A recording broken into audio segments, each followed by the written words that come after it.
Olá, meus irmãos. Saúdo cada um de vocês com a graça e a paz de nosso Senhor Jesus Cristo. Amém?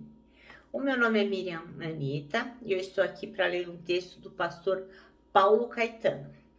Ele escreveu um texto chamado Incapaz de Amar a Deus e ele está no Manancial, que é uma publicação de meditações diárias da União Feminina Missionária Batista do Brasil. Então, como eu sempre digo, não fui eu quem escrevi o texto, tá? Foi o pastor Paulo Caetano. Eu só vou ler com os irmãos e contar aquilo que eu entendi, ok? Bom, isso esclarecido, vamos orar a Deus para que nos abençoe e para que nós entendamos que é importante sabermos que se Deus não nos amar, não temos como amá-lo. Senhor Jesus, nós queremos entender por que somos incapazes de amar, Pai. Que se o Senhor não nos amar primeiro, infelizmente, não tem como a gente dar o primeiro passo. Então, que a gente possa crer e entender a maravilha que é ser amado por Ti. Fica conosco nessa reflexão, é o que te pedimos, em Teu nome. Amém. Bom, irmãos, então o nosso texto de hoje é João 3, capítulo 16 ao 21. E diz assim, ó. Porque Deus amou o mundo tanto que deu o seu único filho, para todo aquele que nele crer não morra, mas tenha a vida eterna.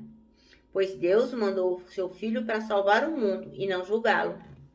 Aquele que crê no filho não é julgado, mas quem não crê já está julgado, porque não crê no Filho único de Deus. E é assim que o julgamento é feito. Deus mandou a luz ao mundo, mas as pessoas preferiram a escuridão, porque fazem o que é mal. Pois todos os que fazem o mal odeiam a luz e fogem dela, para que ninguém veja as coisas más que eles fazem. Mas os que vivem de acordo com a verdade procuram a luz, a fim de que possa ser visto claramente que as suas ações são feitas de acordo com a vontade de Deus. Amém? Então o pastor Paulo Caetano escolheu o versículo 19 para ser o nosso versículo-chave. Este é o mandamento. A luz veio ao mundo, mas os homens amaram as trevas e não a luz, porque as suas obras eram más. Olha, fique sabendo você que Deus não se surpreende com a sua falta de amor. Ele sabe que você não tem condições de amá-lo. Ele sabe que a sua inclinação é não amar a Deus por causa do pecado que contaminou o coração de cada homem. Então, o meu coração, o seu coração já nascem contaminados. Por quê? Porque lá atrás, Eva resolveu comer do fruto que era proibido e também fazer com que Adão experimentasse. Então, ali começou a separação entre Deus e os homens. Então, o Senhor sabe que nós não temos a mínima condição de amá-lo espontaneamente. O pecado tornou o ser humano propenso a amar mais a si mesmo, o mundo e as trevas, né? Porque, pensa bem, você tá na maior tranquilidade, ó, no paraíso, tem tudo lá, tudo, lindão, tudo tranquilo, você tá lá com o seu esposo, nossa, águas límpidas, os animais ali todos com você, mas Deus só te dá uma condição, ó, não come desse fruto. E o que aconteceu? Justamente a escolha foi feita por aquele fruto. Por quê? Se tinha tudo, tudo pertenciam a eles. Mas por quê? Porque eles foram tentados a conhecer tudo que Deus conhecia. Eles achavam, na sua humilde pretensão, que o fruto poderia lhes tornar iguais a Deus. Então, daí já começa a decadência do homem. E porque eles preferiram mais aquilo que eles desejavam do que desejar agradar a Deus, é que eles experimentaram o fruto. Então, sabendo da sua incapacidade de amá-lo, sabendo que a gente não tem condições de amar a Deus por iniciativa própria, Deus decidiu conquistá-lo. Ele expôs diante de você a prova visível de seu amor para que fosse atraído por ele. Então, Deus mandou para você e para mim uma prova irrefutável de que ele nos ama. Não tem como dizer, não acredito que Deus não ama. Porque ele mandou o único filho que ele tinha. Eu só tenho um filho e eu sei muito bem o tamanho desse amor. Então, para mim, se torna inimaginável que alguém possa mandar para sofrer por outro, para sofrer por pessoas como eu, por pessoas que cometem crimes, por pessoas que não estão interessadas em Deus, mandar o próprio filho para a morte, morte de cruz. Nossa, gente, olha, é uma coisa que não dá nem para imaginar. Então, Jesus Cristo, ao morrer na cruz, em meu favor e em seu favor, ele foi a maior evidência de que Deus se importa com a gente e que ele nos ama. Isso está lá em Romanos 5:8. Vou aqui achar rapidinho para vocês. Ai, caramba. Oh. Devia ter achado antes, né, gente? Mas eu não achei. Então diz assim, ó. Mas Deus nos mostrou o quanto nos ama. Cristo morreu por nós quando ainda vivíamos em pecado. Então, pode ser que por algum justo alguém queira dar a vida, né? Mas por quem só faz coisa errada, só Jesus mesmo, né? O problema, entretanto, persiste mesmo quando a gente é atraído pelo amor de Deus, a gente se dá conta que não pode amar a Deus com a mesma força. Mesmo que a gente deseje amar a Deus, ele sabe que a gente não tem essa competência, né? Porque não é uma coisa que a gente consiga sozinho. É uma coisa que a gente tem a vontade de fazer. Não, porque se Deus não colocar isso no nosso coração, temos a mínima chance. O primeiro passo para resolver este problema é confessar que você não consegue amar o Senhor plenamente. Eu tenho certeza disso e um dia eu falei para o Senhor, Pai, se o Senhor não me der esse amor que eu preciso para te amar, não vai ser possível. Então, quando você faz isso, o milagre acontece em seu favor. Este milagre é o Espírito derramado em seu coração, que está em Romanos 5:5. Essa esperança não nos deixa decepcionados, pois Deus derramou o seu amor no nosso coração por meio do Espírito Santo que Ele nos deu. Ah, gente, isso é fantástico, né? Que Deus tremendo. Então, a nossa natureza pecaminosa vai seguir, a gente não vai virar anjo nem santo por causa disso. Então, a gente vai continuar sendo tentado todos os dias a querer amar mais as coisas do mundo, a querer colocar coisas no lugar de Deus, a tomar caminhos que o Senhor não se agrada, mas nós temos que perseverar e confessar essa limitação todos os dias para Deus, para que Ele possa ir nos aperfeiçoando em amor pelo Espírito do Senhor. Então, assim, eu tenho plena certeza que eu sou uma pessoa em construção, né?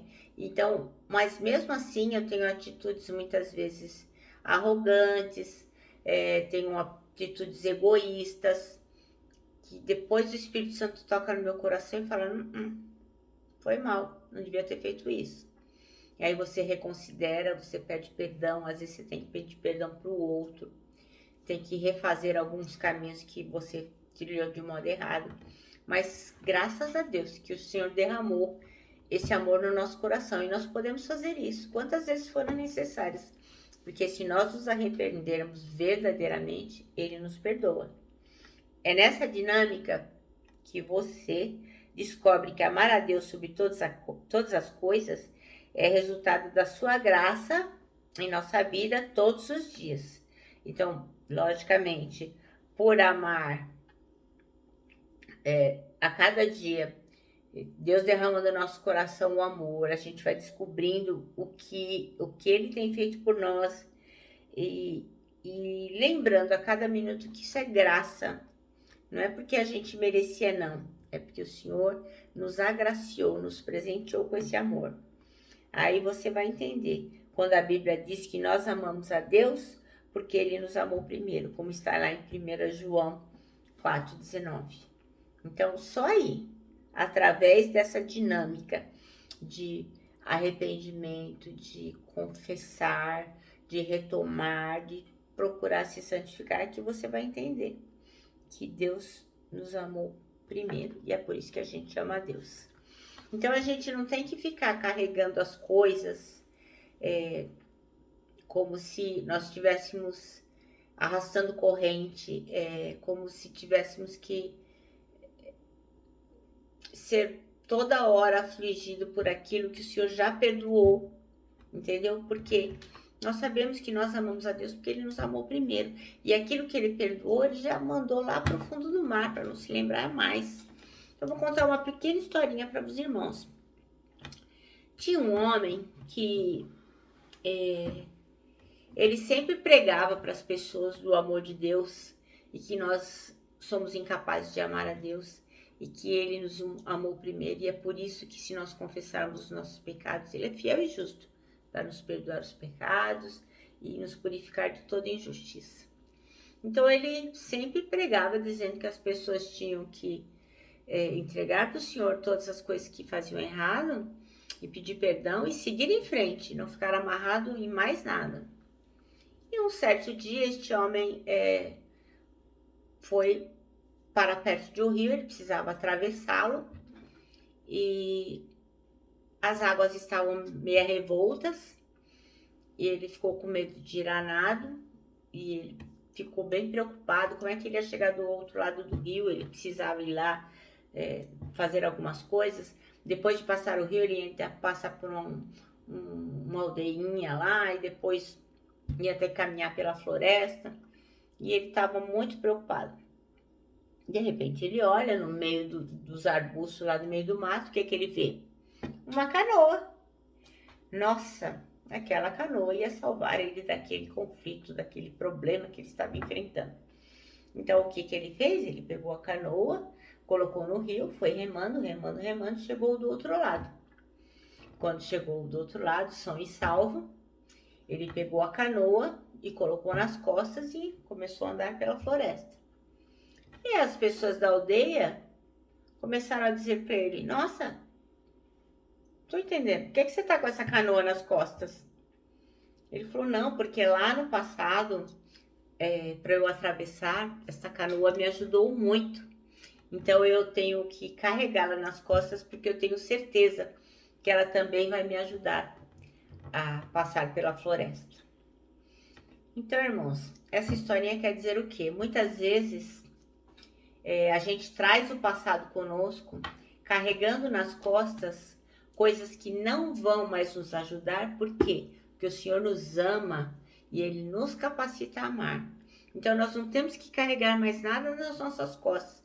O que passou, o que pode ter nos ajudado em determinada situação, hoje já foi apagado, nós já arrependemos, já não vai nos ajudar na próxima, entendeu? Deus vai providenciar uma outra solução. Então, muitas vezes nós fazemos como esse homem. Na hora da dificuldade, pedimos a Deus, nos arrependemos, colocamos diante dele todas as nossas demandas. Ele nos dá a canoa, a gente atravessa o rio e depois quer carregar as coisas nas costas, como se a solução estivesse nessas coisas que a gente carrega. Então, que a gente tenha plena certeza que a dinâmica que vai nos levar adiante é arrependimento, pedido de perdão, mudança de atitude, lembrar que Deus nos ama sempre e que é por isso que nós podemos amá-lo e nos capacita a isso e seguir sempre adiante, porque é isso que o Senhor espera de nós. Amém? Bem, eu me despeço aqui, ó, com o meu abraço fraternal, com o meu abraço diário de ursa. Lembrando que em 2021, ó, ninguém solta a mão de ninguém. E lógico, né? Com a nossa palavra de ordem que é saudades.